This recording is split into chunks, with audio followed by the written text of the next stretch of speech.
August 8th, 2005. Fortaleza, Brazil. A bank manager pushes through the heavy steel door of Banco Central's main vault. His hands are steady. It's a routine Monday opening. He's done this 1,000 times before. The door swings open. The vault is empty. Not partially empty. Not missing a few stacks. Completely empty. $70 million in Brazilian currency. Gone.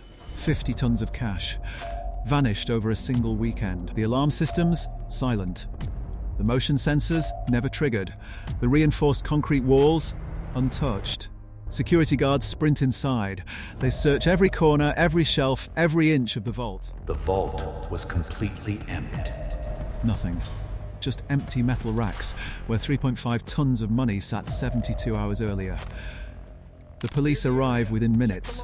The scene makes no sense. No forced entry. No blown walls. No evidence of drilling from above. The vault door shows no signs of tampering.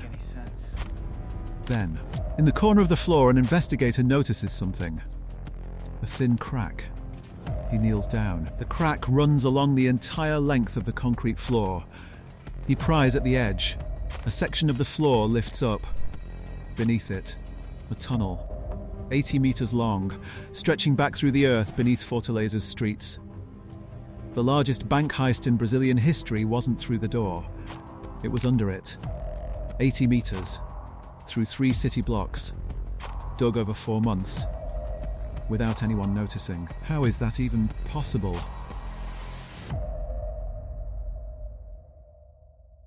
Every bank vault in the world is designed with one principle: make it impossible to reach the money.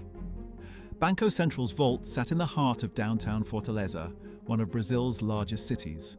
The building was surrounded by busy streets, shops, and pedestrian traffic. 24-hour surveillance cameras only covered the entrance, hallway, and doors leading to the vault. Armed guards patrolled the floors. Motion sensors lined the vault walls. But the vault's real protection wasn't the guards or the cameras. It was the vault itself. The floor was 1.5 meters of reinforced concrete, embedded with steel rebar, designed to withstand jackhammers, explosives, and drilling equipment. The walls were even thicker, 2 meters of concrete and steel. The ceiling? 3 meters of reinforced foundation holding up the entire building above. If you tried to drill through the floor, the vibrations would trigger seismic sensors.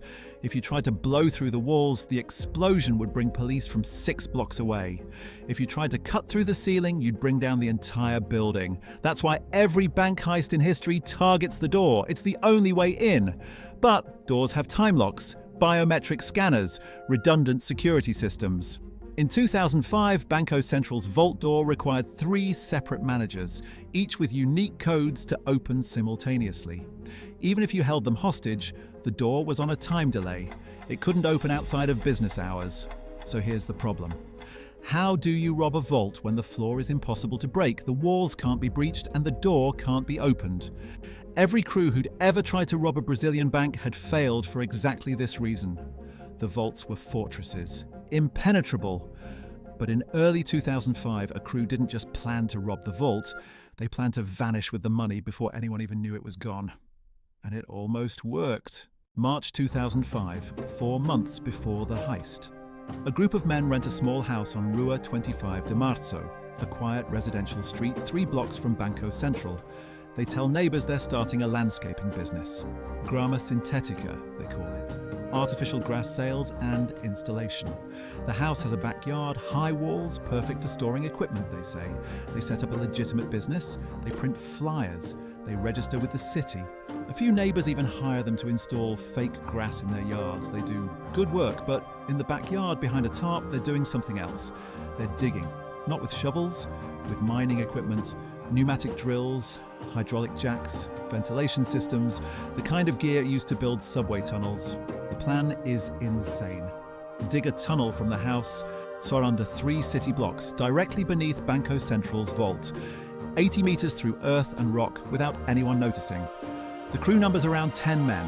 Most have construction backgrounds. A few worked in mining. One is an engineer who understands soil mechanics and structural load. They dig at night, from 10 p.m. to 6 a.m., when the city is quiet and street traffic is minimal. But here's the problem. Tunneling is loud. Pneumatic drills sound like jackhammers. How do you dig under a city without anyone hearing?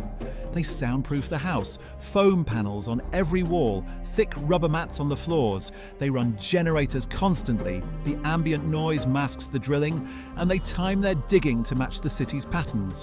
When heavy trucks rumble past on nearby streets, they drill. When the streets are silent, they shovel by hand. For 3 months, they remove tons of dirt, 1 bucket at a time. They load it into trucks at 4 a.m., drive it to construction sites across the city, dump it, and return before sunrise.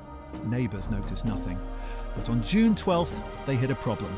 50 metres in, the tunnel starts to collapse. The soil is too loose. Water seeps through the walls. The support beams, wooden planks stolen from construction sites, are cracking under the weight. If the tunnel collapses completely, 3 city blocks of Fortaleza could sink. Buildings could collapse, dozens of people could die, and the crew would be buried alive. They have 2 choices: abandon the tunnel and walk away, or reinforce it and keep going. They keep going. For 2 weeks, they halt digging and focus entirely on reinforcement. They steal steel beams from a nearby construction site. They pump out water using industrial sump pumps. They shore up every meter with proper supports. By July, the tunnel is stable, and they're directly beneath Banco Central. But they've only solved half the problem. Now they have to break through 1.5 meters of reinforced concrete, the vault floor, without triggering alarms, and they have exactly 72 hours to do it. From Friday night when the bank closes to Monday morning when the vault opens. If they take longer, the managers will discover them mid-heist. If they drill too fast, the vibrations will trigger the seismic sensors. If they make a single mistake, they'll spend the next 20 years in a Brazilian prison. August 5th, 2005. Friday, 6 p.m. Banco Central closes for the weekend. The vault is sealed. The guards lock the building and leave.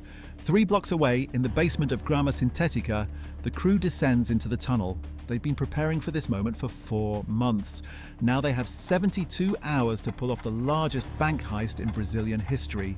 They crawl through 80 meters of darkness. The tunnel is barely wide enough for a man to fit. No lights, too much risk of electrical fires, just headlamps and hand signals. At the end, directly beneath the vault, they've built a small chamber, reinforced with steel, just enough room for 3 men to work. 1 man operates the drill, 1 removes debris, 1 monitors time. They start drilling. The concrete is harder than they expected.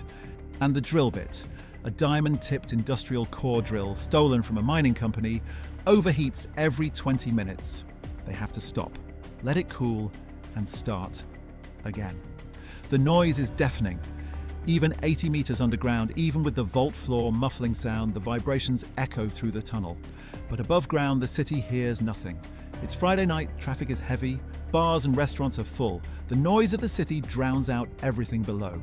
By Saturday morning, they've drilled halfway through, 75 centimeters down, 75 to go.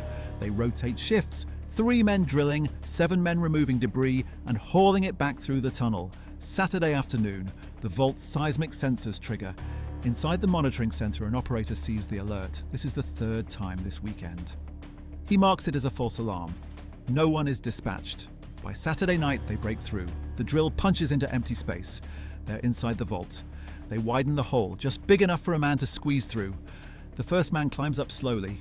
His head emerges through the floor. He scans the vault with his headlamp. The vault is sealed, completely dark. He signals below, all clear. 1 by 1, they climb up into the vault. 50 tons of cash, stacked on metal racks, organized by denomination. Real bills, dollars, euros. They work fast, fill duffel bags, lower them through the hole, pass them down the tunnel, load them into the house above. It takes 14 hours to move $70 million. But what they don't know is that across the city, a police patrol has just stopped outside Grama Sintética. Neighbours reported suspicious activity, trucks loading and unloading at 3 a.m. 2 officers knock on the door. Inside the house, 2 crew members freeze. In the basement below, 8 men are passing bags of cash through the tunnel. If the police enter the house, it's over. One of the men opens the door. He's calm, polite, apologizes for the noise. They're loading landscaping equipment for an early job tomorrow. Points to the artificial grass rolls stacked in the yard. The officers look around, see nothing suspicious. They leave. The crew doesn't stop. They keep moving money. Bag after bag after bag. By Sunday afternoon, they've emptied the vault. $70 million in cash. Loaded into trucks, driven to safe houses across Fortaleza, they seal the tunnel behind them, cover the floor with concrete, make it look untouched. On Monday morning, when the bank manager opens the vault, all he'll find is an empty room and a thin crack in the floor. August 8, 2005, the vault is empty. The police are called. Within hours, investigators trace the tunnel back to Grama Sintetica. They find the house abandoned, the equipment gone. The crew vanished, but they've left clues. Fingerprints on the drill equipment, rental agreements for the house, security footage from nearby streets showing trucks leaving at odd hours. For 3 months, Brazilian federal police track the crew across the country. They follow money trails, interrogate landscaping suppliers, monitor bank accounts. But by late October, they have nothing. No arrests, no recovered money. Every lead goes cold. The crew has vanished. Then, in November, they catch a break. November 2005. São Paulo, 400 kilometers from Fortaleza. A man walks into a bank and tries to deposit $50,000 in cash. And the teller notices something. The bills are sequential. She calls her manager. The manager calls the police. Within hours, federal agents are at his door. They find $200,000 more in his apartment. Every bill traceable to Banco Central. He breaks immediately, gives up names, locations, bank accounts. Over the next 2 years, police arrest 7 more members of the crew. They recover $8 million in cash, seize cars, houses, jewelry purchased with stolen money. But here's what they don't recover, the other $62 million. The crew leader, the engineer who planned the tunnel, is never caught. Neither are 2 other key members. And the bulk of the money, it's still out there. Police believe it was laundered through real estate deals, shell companies, and international transfers. Some of it may have been buried. Some burned when a safe house caught fire during a police raid. No one knows for sure. Of the 10 crew members, 8 were eventually arrested. 2 are still free. The arrested members received sentences ranging from 6 to 15 years. Most have since been released. Banco Central never recovered the majority of the stolen money. The $8 million they seized barely covered the cost of the investigation. The bank was forced to upgrade vault security across all Brazilian branches. Seismic sensors under vault floors, ground-penetrating radar, reinforced foundations. But security experts admit, if a crew has 4 months, proper equipment, and enough patience, no vault is truly safe. Because the Brazil Tunnel Heist proved something every bank fears. You don't need to beat the door. You don't need to crack the code. You just need to go under. As for the missing $62 million, some investigators believe it was divided and laundered years ago. Others think it's buried somewhere in Brazil, waiting to be found. The crew members who were never caught? No one knows where they are. They could be living quietly in another country. They could be planning another heist. Or they could be sitting on a beach in the Caribbean, drinking $70 million worth of caipirinhas, watching the sunset. And somewhere beneath the streets of Fortaleza, sealed with concrete and forgotten, an 80-meter tunnel still exists. A reminder that the greatest heist in Brazilian history didn't go through the front door. It went underneath.